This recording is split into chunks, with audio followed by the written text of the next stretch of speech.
Priyanka ji said about Oman Chandy ji, in whose name we are inaugurating this hall. Priyanka Gandhi ഈ ഉമ്മൻചാണ്ടിയെ കുറിച്ച് സൂചിപ്പിക്കുകയുണ്ടായി. ഈ auditorium നാമകരണം ചെയ്തിരിക്കുന്നത് ഉമ്മൻചാണ്ടിയുടെ പേരിലാണ്. That he was a humble person. പറഞ്ഞത് അദ്ദേഹം വളരെ വിനയാന്വിതനായ ഒരു മനുഷ്യനാണ് എന്നുള്ളതാണ്. Chief Minister of Kerala was a humble person. കേരളത്തിന്റെ മുഖ്യമന്ത്രി വിനയാന്വിതനായ ഒരു മനുഷ്യനായിരുന്നു എന്നുള്ളതാണ് പറഞ്ഞത്. And you might meet other leaders from all levels who get a little bit of power and they become arrogant. നിങ്ങൾ പല നേതാക്കന്മാരെ നിങ്ങൾ കണ്ടിട്ടുണ്ട്. അവർക്ക് ഏതെങ്കിലും ചെറിയ ഒരു അധികാര സ്ഥാനം കിട്ടിയാൽ തന്നെ വലിയതായ അഹങ്കാരത്തോടുകൂടി പെരുമാറുന്ന, അധികാരത്തോടുകൂടി പെരുമാറുന്ന ആൾക്കാർ നേതാക്കന്മാരെ നിങ്ങൾ കണ്ടിട്ടുണ്ടാവും.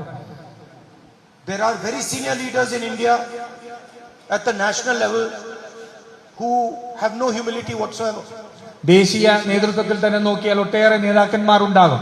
അവർക്ക് ഒരു തരത്തിലുള്ള സഹാനുഭൂതിയും ഇല്ലാതെ പെരുമാറുന്ന നേതാക്കന്മാർ. But what is it that made Oman Chandy ji humble?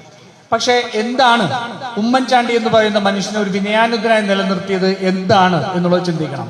It was the connection he had with the people of Kerala.